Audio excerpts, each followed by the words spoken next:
reds are known as the masters of time.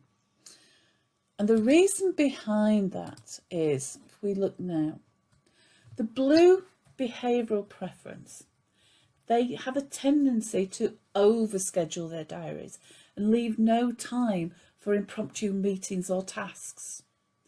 So although they're great planners, they're not necessarily the best masters of time.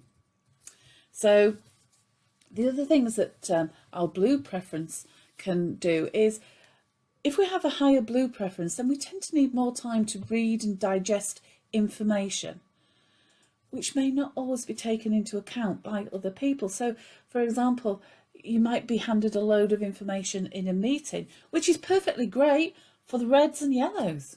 Not so great, though, for blues and even the greens. So to start kind of improving time management for a blue, they could perhaps block out some free time in their diaries each day, just for those impromptu issues that crop up, those meetings that perhaps crop up. They could also, if attending meetings and things, they could let it be known that they would appreciate having any reading material in advance. So they've got time to read it in advance, so they can go into that meeting fully armed, having digested everything, understanding everything, fully up to date and up to speed with the situation, so they can actually get involved right from the very beginning with any discussions that are going on without having to hold other people up in the meeting. The red behavioural preference, I said, they're often referred to as the masters of time. They will reevaluate their time, prioritising things as they go along. So they start out with the priorities of the day, but if something actually crops up in between, they'll actually go back and reevaluate, reprioritise, and let something drop off if they feel that whatever has cropped up is important and needs to take a higher priority.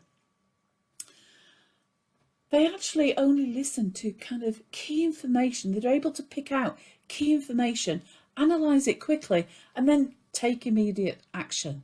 So they don't, there's not a kind of saying that, you know, they don't handle a piece of paper. I know we talk emails these days, or they don't open an email more than kind of once. They open it, read it, action it, whatever that action may be. So people with a red behavioural preference have to be aware of their style to avoid misreading or hearing things, taking the wrong action as a result of that. I know from my own personal kind of experience, I'm a great one for kind of, I quickly read something, picking out what I think is the key information, go to do it, and then it doesn't work. And then I start kind of going, what's going on here? Why?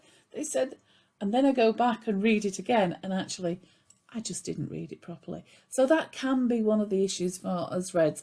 We do need to just be aware that we kind of sometimes need to slow down perhaps a little bit. We also need to be aware of the impact of our kind of style of decision making has upon people around them.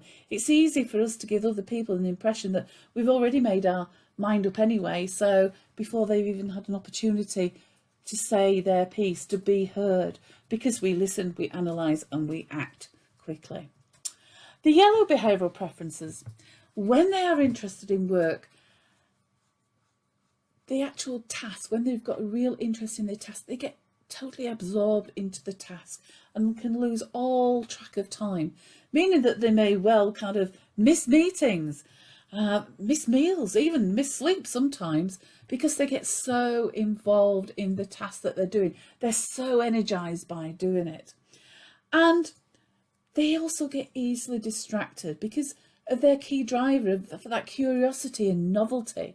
So again, they can just get distracted and again lose that all sense of time.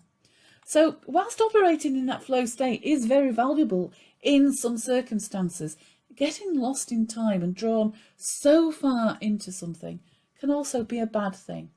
So from a yellow point of view, a yellow behavioural point of view, perhaps it's about taking regular breaks just to be present, to check in with themselves, and not just kind of stay on that kind of autopilot of kind of enthusiasm and energising for the task that you're doing.